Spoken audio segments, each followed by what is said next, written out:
എല്ലാ വാദങ്ങളും പൊളിഞ്ഞടങ്ങുന്നു. ഇനിയും വിമ്പു പറച്ചിലുകൾ കൊണ്ട് കാര്യമില്ല എന്ന് തെളിയിക്കുന്ന ആഗോള റിപ്പോർട്ട് തന്നെ പുറത്തു വന്നിരിക്കുകയാണ്. ഇതുകൂടി പുറത്തു വരുമ്പോൾ മോദിയുടെയും BJPയുടെയും പൊള്ളയായ അവകാശവാദങ്ങൾക്കൊക്കെയും കുരുക്കുമുറുകയാണ്.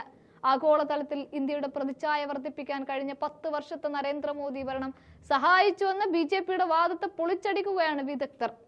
ജോർജ് ടൗൺ യൂണിവേഴ്സിറ്റിയിലെ പ്രൊഫസർ ഇർഫാൻ നുറുദ്ദീനും നെതർലൻഡിലെ ഗ്രോംനിംഗൻ യൂണിവേഴ്സിറ്റിയിൽ നിന്നുള്ള ഡോക്ടർ റിത്തുംബ്ര മനുവിയും ചേർന്നാണ് the Modi mirage illusion and reality of India's global standing and reputation എന്ന റിപ്പോർട്ട് തയ്യാറാക്കിയത്.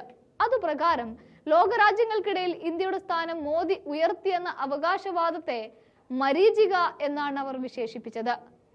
ഒന്ന് നോക്കിയാൽ മരീചിക മാത്രം ഉണ്ട് എന്നൊരു തോന്നൽ സൃഷ്ടിക്കുക. നമ്മൾ അടുക്കും തോറും അത് നമ്മളിൽ നിന്ന് ദൂരേക്ക് പായുന്ന വെറും ഒരു മരീചിക അത്രമാത്രം. സർവേയിൽ പങ്കെടുത്ത 12 രാജ്യങ്ങളിൽ 40% പേർക്കും നരേന്ദ്രമോദിയിൽ വിശ്വാസമേ ഇല്ല. 2008 നടത്തിയ സമാനമായ പ്യൂ സർവേയിൽ ഇന്ത്യക്ക് പോസിറ്റീവായ പ്രതിച്ഛയായിരുന്നു പൊതുവെ ഉണ്ടായിരുന്നത്, പ്രത്യേകിച്ചും യൂറോപ്യന്മാർക്കിടയിൽ. എന്നാൽ 15 വർഷത്തിന് ശേഷം അതിൽ വലിയ ഇടിവുണ്ടായതായും റിപ്പോർട്ടിൽ ചൂണ്ടിക്കാട്ടുന്നുണ്ട്. 2008 എന്നൊക്കെ പറയുമ്പോൾ UPA ഭരിക്കുന്ന ഒരു കാലമാണ്. അന്ന് യൂറോപ്യന്മാർക്കുണ്ടായിരുന്ന മതിപ്പാണ് മോദി ഭരണത്തോടെ തകർന്നടിയുന്നത്. തീർന്നില്ല. മറ്റൊരു സർവേയിൽ 40% അമേരിക്കക്കാരും മോദിയെക്കുറിച്ച് കേട്ടിട്ടില്ല എന്നാണ് അഭിപ്രായപ്പെടുന്നത്. കൂടാതെ 37% അമേരിക്കക്കാർക്ക് അദ്ദേഹത്തിന് ശരിയായ തീരുമാനങ്ങൾ എടുക്കുന്ന കഴിവ് ഇല്ല എന്നാണ് പറയുന്നത്.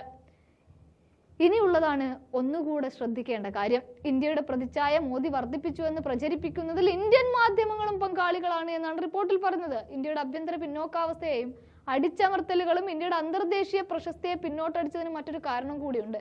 അതേസമയം ഇന്ത്യയുടെ സ്വാധീനം ഇനി വർദ്ധിക്കണമെങ്കിൽ മനുഷ്യ അവകാശങ്ങളോടും ജനാധിപത്യ മര്യാദകളോടുമുള്ള സമീപനത്തിൽ മാറ്റം വരുത്തണമെന്നാണ് പറയുന്നത്.